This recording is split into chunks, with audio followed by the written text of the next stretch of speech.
Você passou pelo menos 12 anos da sua vida sentado em uma cadeira de escola. Aprendeu a calcular a hipotenusa, aprendeu a tabela periódica de cor, mas por que que ninguém te ensinou a como assinar um contrato, a como investir em ações ou a entender por que que a inflação corrói o seu suor todos os dias? A verdade dói, mas é simples. Infelizmente a escola não foi feita para te deixar rico. Ela foi desenvolvida, projetada na época da Revolução Industrial. Ela foi feita para criar funcionários que não questionam, que obedecem, que não sabem os seus direitos e que eu tenho certeza que se você sair de lá, você não vai querer trabalhar 44 horas semanais para ganhar um salário mínimo, ou simplesmente para realizar o sonho de outra pessoa. E hoje eu vou te mostrar e eu vou te provar o porquê que o sistema precisa que você seja um analfabeto financeiro. Como dizia Robert Kiyosaki do Pai Rico, Pai Pobre, a regra mudou, mas o ensino continua o mesmo de 1920. A escola te ensinou que errar é pecado, que você não vai ser bom o suficiente se você não fizer tudo certo, se você não fizer como as outras pessoas fazem, que você precisa ser igual a todo mundo, tirar as melhores notas,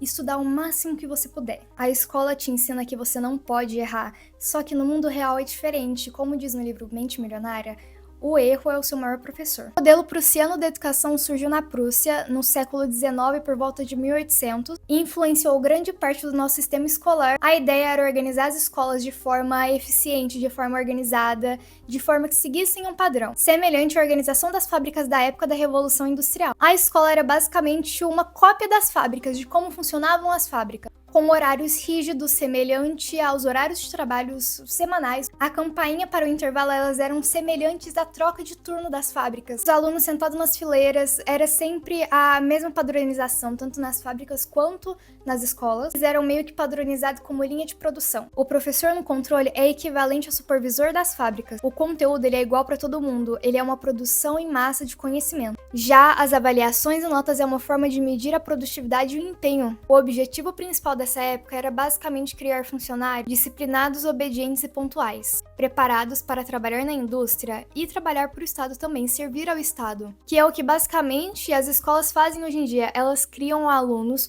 que aprendem exatamente as mesmas coisas em todos os tipos de ensino durante 12 anos da sua vida, com a expectativa de que errar não é normal. E muitas características desse modelo ainda aparecem em escolas atuais, como o currículo padronizado, divisão por salas e séries, as carteiras enfileiradas, o foco absurdo em notas e provas. A permissão para ir ao banheiro praticamente te adestra a você seguir o padrão, te adestra a seguir ordens.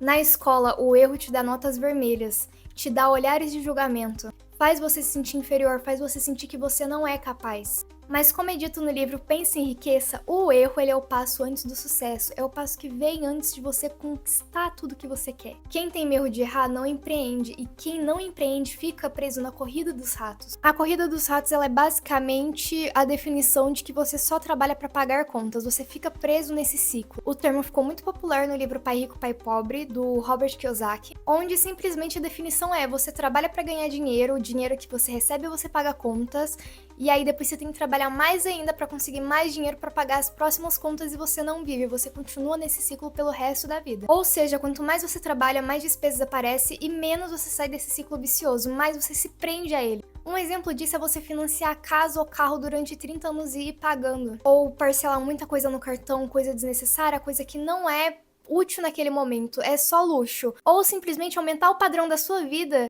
não recebendo mais do que você recebe. Corrida dos ratos é basicamente você trabalhar e não conseguir liberdade financeira. A escola basicamente te ensina a ser um ótimo peão no tabuleiro das outras pessoas, só que quem ganha o jogo é aquele que move as peças. Ser um peão no tabuleiro é basicamente ser uma pessoa que só segue as regras, que só segue as ordens, que não consegue viver para outra coisa, que trabalha para sustentar o sonho das outras pessoas. É uma pessoa criada apenas para executar trabalhos, executar tarefas. E quem move as peças é praticamente a pessoa que criou a empresa, ou as pessoas que estão acima dela, que é quem organiza tudo, que é quem define tudo, que é quem cria as regras. Você é só obrigado a segui-las. Porque basicamente se você não segue, você não recebe. Se você não recebe, você passa fome. Ou você não consegue pagar sua conta, ou o ensino do seu filho, ou ter uma vida razoavelmente boa. Ou seja, você é preparado mais para trabalhar e obedecer ordens do que criar uma empresa. No livro Mais Esperto que o Diabo, de Napoleão Hill, lá ele te ensina sobre o ritmo hipnótico. É uma das partes que eu mais gosto do livro. É literalmente quando você entra num período hipnótico, onde você só acorda,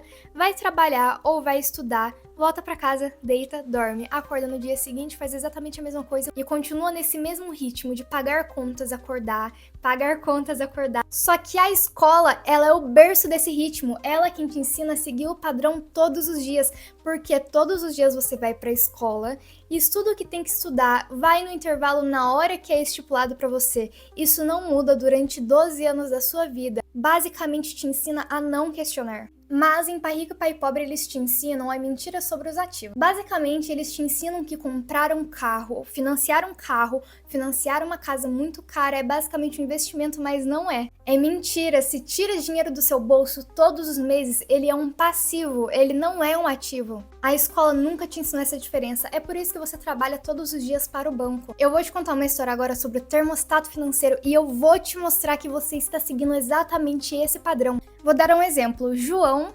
trabalhava em uma empresa durante anos da sua vida. E aí, um certo dia, finalmente ele recebeu um aumento de R$ 1.000 e pensou que a vida dele estaria feita, estaria melhor, ficaria melhor. Ficou animado e pensou, nossa, agora minha vida está feita. Basicamente, no primeiro mês, ele decidiu comemorar, comprou um iPhone novo parcelado, começou a pedir mais comidas no delivery. Ele assinou algumas... Vamos supor, ele assinou mais canais de TV, só que sem perceber suas despesas começaram a aumentar. E no final do mês, quando ele foi ver o extrato do seu cartão, quando ele foi ver as contas que ele tinha que pagar, no mês seguinte, quando ele foi olhar as suas dívidas, ele percebeu que os R$ 1.000 que ele recebeu de aumento já não eram mais suficientes para pagar as suas contas.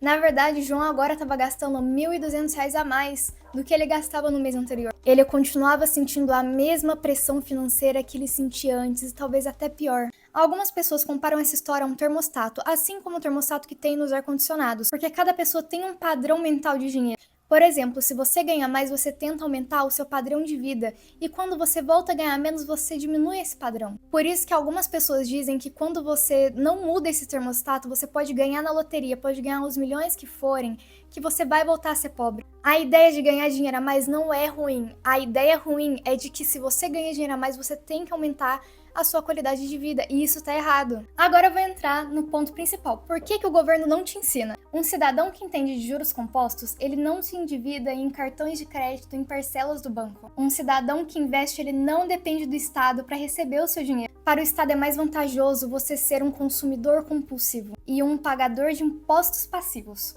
Eles basicamente vendem a estabilidade do emprego e dos concursos. Mas se você tem uma fonte de renda apenas, você não tá seguro. Você tem basicamente uma coleira no seu pescoço te ensinando que se você sair disso que você está, você não vai conseguir sobreviver. O medo de perder o emprego é basicamente o que te mantém nessas ordens de pessoas que você não respeita, e eu falo isso de experiência própria porque eu passo por isso. Eu já passei por isso outras vezes e eu tô tentando mudar isso. Só que entenda, se você tiver outra fonte de renda, não vai passar fome de aceitar que as outras pessoas te tratem com falta de respeito, de aceitar que você trabalhe mais do que você é pago. Só que a autoeducação é a chave porque o sistema não vai te libertar. A liberdade é um projeto individual, você precisa ser o seu próprio diretor de ensino. E temos literalmente os 3 pilares práticos para você sair dessa vida. A diferença entre ativos e passivos. Pare de comprar status e comece a comprar tempo. Saia da alienação. Leia pelo menos 20 minutos do livro que eu citei aqui nesse vídeo. Aprenda a vender, porque literalmente as escolas, elas menosprezam a venda. Elas desprezam as vendas, mas é literalmente isso que mais cria milionários no Brasil, milionários no mundo inteiro, não é só no Brasil.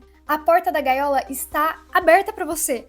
Você continuar dentro dela é uma escolha sua. Se esse vídeo te deu o tapa na cara que você precisava, comente aqui embaixo qual foi a maior mentira que a escola já te contou. Eu prometo que eu vou ler todos os comentários e vou responder com muito carinho.